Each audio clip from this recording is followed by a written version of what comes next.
বেতনে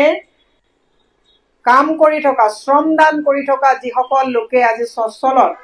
প্ৰতিবাদ আৰু ধৰ্ণাত আজি 3 দিন ধৰি ইয়াত বহি আছে মই পোনপ্ৰথমে এই বিভাগৰ মন্ত্ৰীক এটা প্ৰশ্ন সুধিব বিচাৰিছো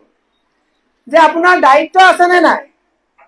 যে ইয়াত বৰ্তমান প্ৰায় 3000 কৰ্মচাৰী আছিল তাৰ ভিতৰত 1600 কৰ্মৰত যিসকল নহলে আপোনালোকৰ আমাৰ পশু বিভাগৰ কৃত্ৰিম প্ৰজননকে ধৰি ভ্যাকচিনেশনকে আৰম্ভ কৰি সেন্সাস বানপানী হলে আপোনাৰ পশুধন যাতে কবাত ক্ষতি নহয় তেওঁলোকক সেই পশুসকলক সাহায্য প্ৰদান কৰাকে গোটেই কামখিনি কোনে কৰে এই স্বচ্ছলত বহি থকা কৰ্মচাৰীসকলে কৰে মই কেমেৰাত এই লোকসকলক দেখাই দিবৰ কাৰণে মই আহ্বান জনাইছো কিন্তু মন্ত্ৰীয়ে খুব আস্ফালন কৰে ৰাতি 3টা বজালৈকে মন্ত্ৰীয়ে মন্ত্ৰালয়ত কাম কৰে কি কাম আছে 1600 কৰ্মচাৰী তেওঁ বিভাগৰ যিসকল নহলে কৃত্ৰিম প্ৰজনন মই মুখ্যমন্ত্ৰীৰ এটা ভিডিঅ' চাইছো মুখ্যমন্ত্ৰীয়ে কৈছে যে আমি কিমান কৃত্ৰিম প্ৰজনন কৰিলো যত আমাৰ সেক্স মানে শৰ্টেড সিমেন্ট দি পেলাই মাইকী গৰু প্ৰজনন কৰা হয় তাত 6 লাখ 7 লাখৰ কথা কলে ফিগাৰটো বহুত ডাঙৰ কলে কিন্তু এই যে প্ৰজননৰ লগত যিসকল আমাৰ গোপাল মিত্ৰ মৈত্ৰ এওঁলোক মৈত্ৰী জড়িত হৈ থাকে এওঁলোকৰ আসল কথাটো ৰাইজে বুজি পোৱা দৰকাৰ যে এওঁলোকে যেতিয়া ভেটেনেৰীৰ পৰা কৃত্ৰিম প্ৰজননৰ কাৰণে যায় সেই ভ্যাকচিনেশনটো আকৌ তেওঁলোকে কিনি লৈ যাব লাগে হয় নে নহয় এই ভ্যাকচিনেশনটো কিনি লৈ যোৱাৰ পাছত যেতিয়া তেওঁলোকে তাত ভ্যাকচিন দিবলৈ যায় গোপালক সকলে যেতিয়া ইচ্ছা কৰি কোনোবাই 200 টকা ইচ্ছা কৰি কোনোবাই 150 টকা দিয়ে আৰু বাইক বা গাড়ী লৈ যোৱা তেলৰ খৰচাৰ পইচাটো নোলায় কিন্তু ভেটেৰিনেৰী পশু বিভাগৰ যিজন মন্ত্ৰী তেওঁলোকে খুব ধুনিয়াকে বাহ লয় যে আমাৰ এইখিনি মানুহে কাম কৰি আছে কিন্তু এই যে 1600 মানুহে অসমত কাম কৰি আছে এই মানুহখিনিয়ে কাম কৰাৰ পাছতো তেওঁলোকে দাবী ধমকি খায় তেওঁলোকক সময়ে ভ্যাকচিন আনিবলৈ যাওঁতেও বিভাগীয় মানুহেও তেওঁলোকক কিন্তু নিজৰ বিভাগৰ বুলি স্বীকৃতি নিদিয়ে হয় নে নহয়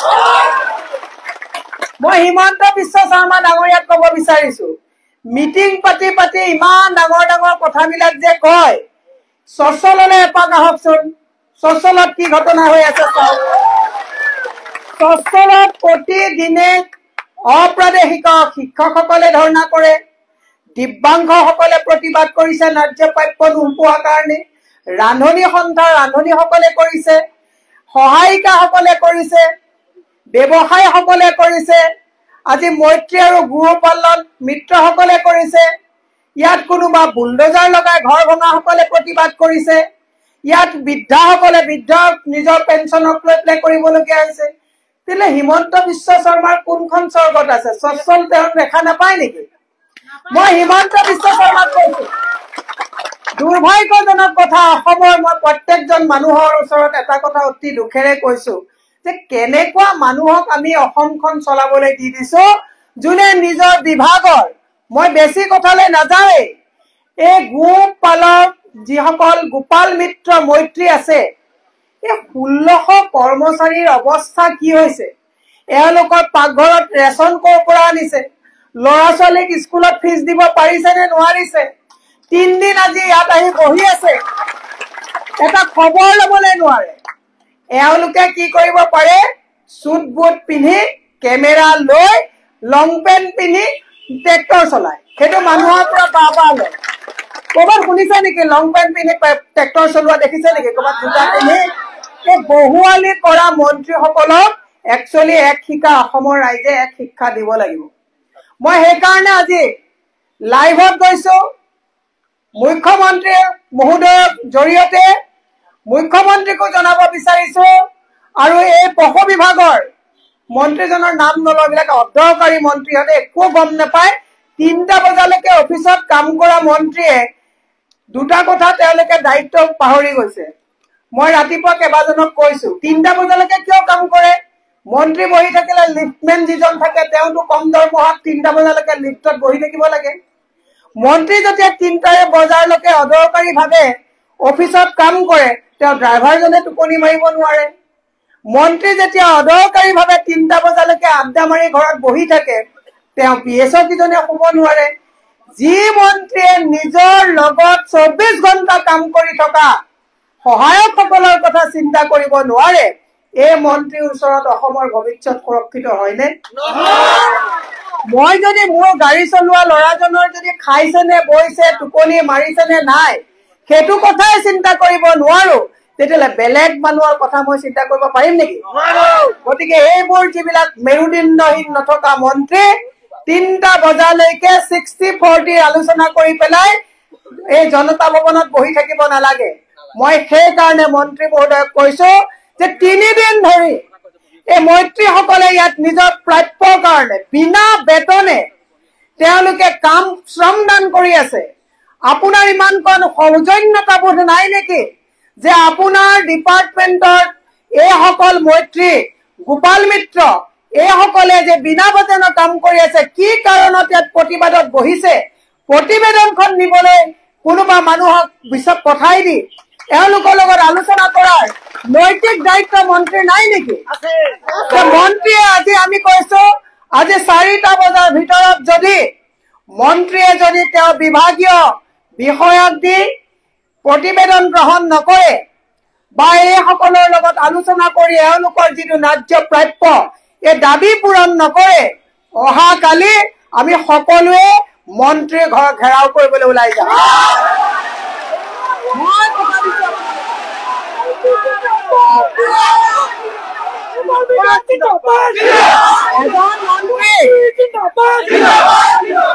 এজন মন্ত্ৰী তেওঁ পাহৰি যাব নালাগে বহুত কমকমীয়া নোট ডাঙৰ গাড়ী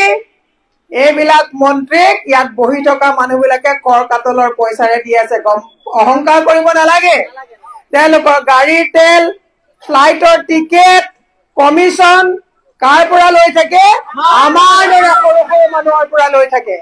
মই সেই মন্ত্ৰী মহোদয়ক ক'ব বিচাৰিছো মই নাম নলওঁ এইবিলাক মন্ত্ৰী কাৰণ এই মানুহবিলাকে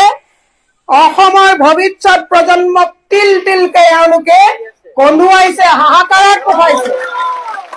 দুৰ্ভাগ্য অসমৰ যে আমি অসমখন চলাবলৈ অসমৰ ভৱিষ্যতক ৰক্ষণাবেক্ষণ কৰিবৰ কাৰণে কেইজনমান বেপাৰী ধুৰন্ধৰৰ হাতত অসমখন আমি চমজাই দিবলগীয়া হৈছে দুৰ্ভাগ্যজনক সেয়ে মই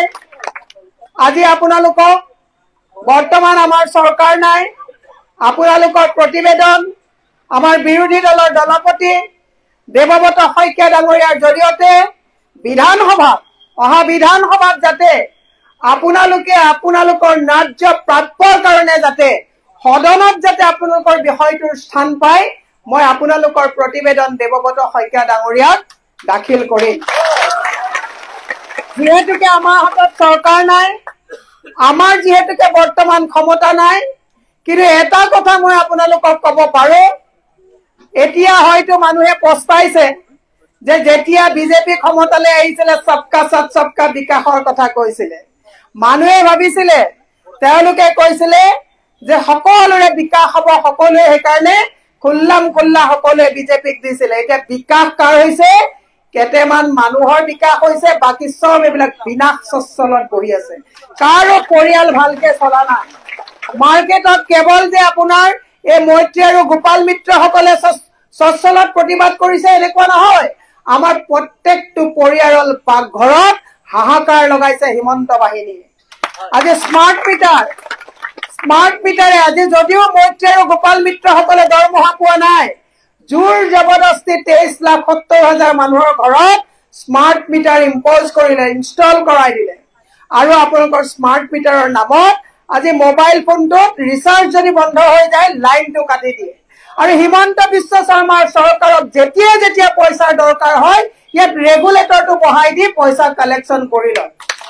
যি মানুহে আগতে 1500 টকা লাইটৰ বিল দিছিলে আজি সেই মানুহে 2300ৰ পৰা 3000 টকালৈকে লাইটৰ বিল দিবলগীয়া অৱস্থা হৈছে সেইকাৰণে মই কৈছো এইখন ডকাইতৰ চৰকাৰ এইখন চৰকাৰ দুখীয়া মানুহৰ চৰকাৰ নহয়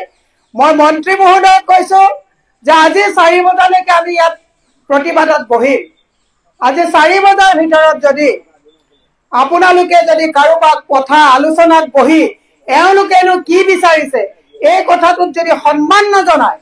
অহাকালি মই আপোনালোকক কথা দিছো, আমি মন্ত্ৰীৰ ঘৰত যাম। যাবনে? আমি মন্ত্ৰীৰ ঘৰত এই কাৰণে যাম, মন্ত্ৰী